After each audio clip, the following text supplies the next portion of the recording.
प्यारे दर्शकों नमस्कार। तारीख है आज 6 सितंबर 2025, दिन शनिवार, हिंदी तिथि भाद्रपद माह शुक्ल पक्ष चतुर्दशी। आइए नजर डालते हैं हमारे प्यारे राज्य उत्तराखंड की तमाम बड़ी खबरों पर। वीडियो शुरू करने से पहले कमेंट बॉक्स पे जय हिंद लिखकर हमें सपोर्ट करें। तो चलिए शुरू करते हैं। महंगी नहीं होगी बिजली, यूपीसीएल की पुनर्विचार याचिका खारिज, आयोग ने बताया निराधार।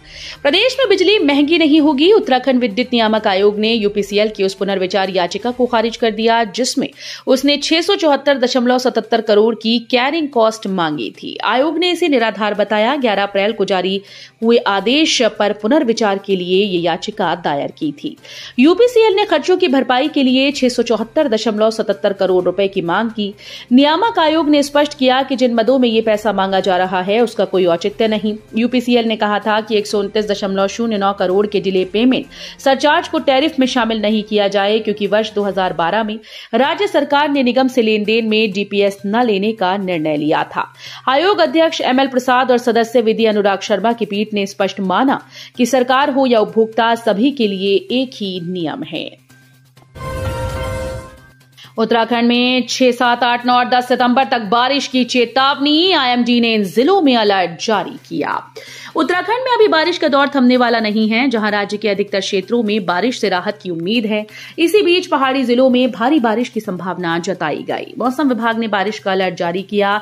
प्रशासन ने लोगों से सतर्क और सुरक्षित रहने की अपील की। अगले 5 दिन तक मौसम का अलर्ट है। मौसम विभाग ने इन जनपदों में भारी बारिश का येलो अलर्ट जारी किया है। उत्तराखंड कैबिनेट में 5 पद खाली। दिवाली तक मंत्रिमंडल का होगा विस्तार। आगामी विधानसभा चुनाव को लेकर महेंद्र भट्ट ने कही ये बात। भारतीय जनता पार्टी की उत्तराखंड इकाई के अध्यक्ष महेंद्र भट्ट ने प्रदेश में नेतृत्व परिवर्तन की अफवाहों के बीच साफ किया कि 2027 में होने वाला विधानसभा चुनाव 100% मुख्यमंत्री पुष्कर सिंह धामी की अगुवाई में ही होगा और पार्टी जीत की हैट्रिक बनाएगी। भट्ट ने कहा कि मुख्यमंत्री ने अपने 4 साल से अधिक के कार्यकाल में अपने निर्णयों और कार्यप्रणाली से जनता का भरोसा जीता है और हमारा केंद्रीय नेतृत्व भी जानता है कि राजनीतिक अस्थिरता से विकास प्रभावित होता है।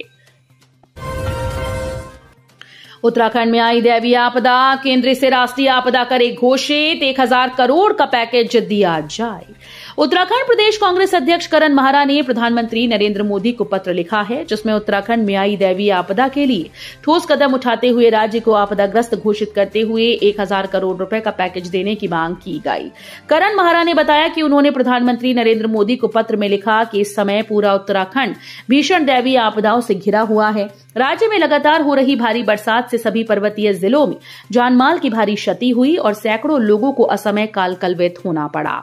उन्होंने पत्र में लिखा कि उत्तरकाशी जिले के धराली, चमोली जिले के थराली, बागेश्वर जिले के कपकोट, पिथौरागढ़ जिले के धारचूला, पौड़ी गढ़वाल जिले के थलीसैंण में बादल फटने की घटनाओं से विनाशकारी आपदा ने जनजीवन को अस्त व्यस्त किया हुआ है। सिस्टम से सवाल, पशुओं के लिए राहत का ठिकाना या फिर भूख का कैद खाना। बेजबान अपना दर्द आखिर किससे कहें। हल्द्वानी के राजपुरा गौशाला में पल रहे 324 गौवंश और अन्य पशु कुपोषण की गिरफ्त में हैं। जिन पशुओं को दया और सेवा की मिसाल माना जाता है वो अब अपनी उभरी हड्डियों से भूख और लाचारी की कहानी सुना रहे हैं। कभी सड़कों पर भटकते, हादसों को न्योता देते लावारिस पशु अब गौशाला की 4 दीवारी के भीतर भी सुकून से नहीं जी पा रहे। राजपुरा स्थित नगर निगम की गौशाला में पल रहे 324 पशुओं की हड्डियां अब साफ दिखने लगी हैं। वजह है भरपेट चारा न मिलना। शासन की मंशा थी कि इन बेघर जानवरों को सुरक्षित सहारा मिले, मगर जमीनी हकीकत ये है कि दया की मिसाल कही जाने वाली गौशाला आज कुपोषण और अव्यवस्था की दर्दनाक तस्वीर बन चुकी है।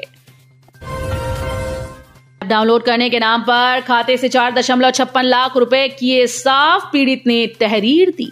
साइबर ठग अलग अलग तरीके अपनाकर लोगों से ठगी कर रहे हैं। एसबीआई का यूनो ऐप डाउनलोड करते वक्त एक व्यक्ति को फोन आया कि उसने खुद को एसबीआई यूनो से बात करने की बात कही। इसके बाद वीडियो कॉल की और खाते से 4,56,500 उड़ा लिए।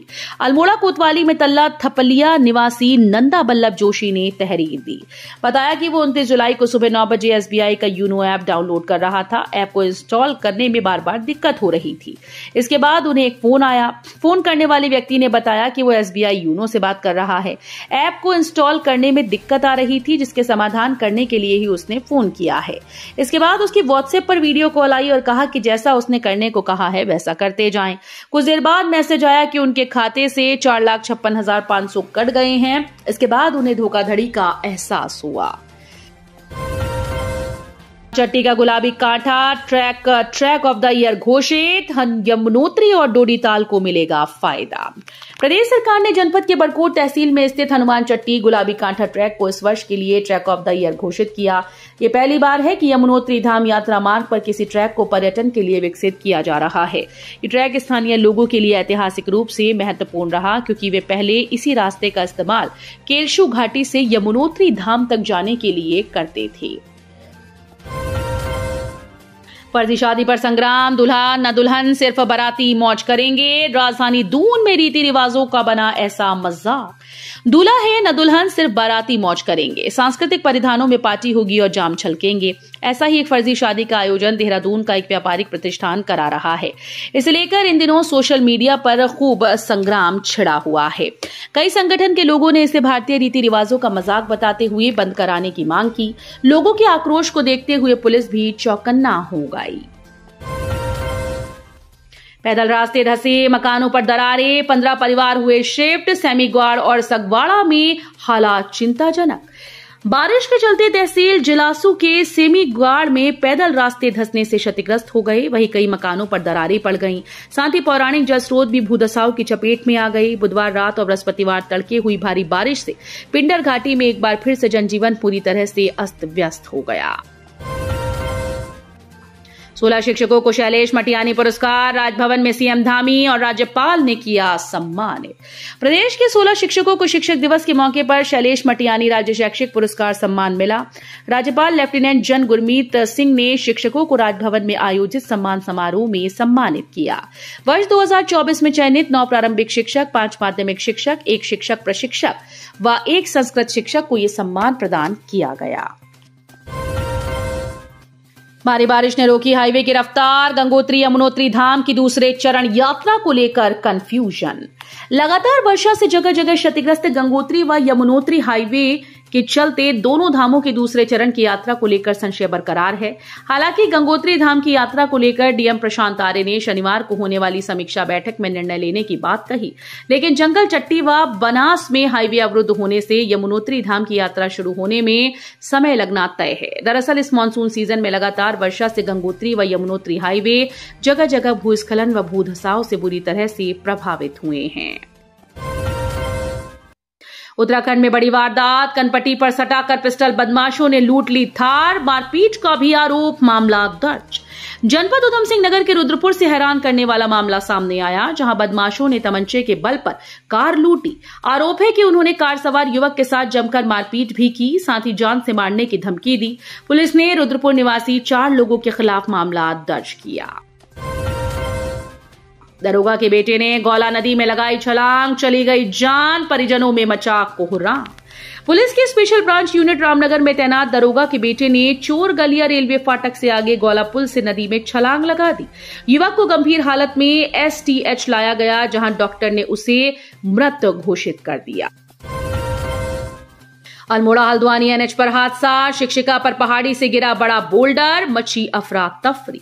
उत्तराखंड के अल्मोड़ा हल्द्वानी एनएच पर हादसा हुआ, जहां क्वारब डेंजर जोन में शिक्षिका पर पहाड़ी से बड़ा बोल्डर गिरा। बताया गया कि शिक्षिका अन्य शिक्षिकाओं के साथ पैदल क्वारब डेंजर जोन पार कर रही थी, तभी यह हादसा हुआ। गनीमत रही कि घटना में शिक्षिका बाल बाल बच गई। मिली जानकारी के अनुसार यह घटना अल्मोड़ा हल्द्वानी राष्ट्रीय राजमार्ग पर क्वारब डेंजर जोन में हुई, जहां लोग अपनी जान खतरे में डालकर पैदल आवाजाही कर रहे हैं। सूत्रों के मुताबिक बृहस्पतिवार को राजकीय प्राथमिक विद्यालय तल्ला क्वारब में तैनात शिक्षिका हेमा टमटा पर पहाड़ी से बड़ा बोल्डर गिर गया। तो ये थी उत्तराखंड की बड़ी खबरें। हम मिलेंगे अगले बुलेटिन में, तब तक के लिए धन्यवाद।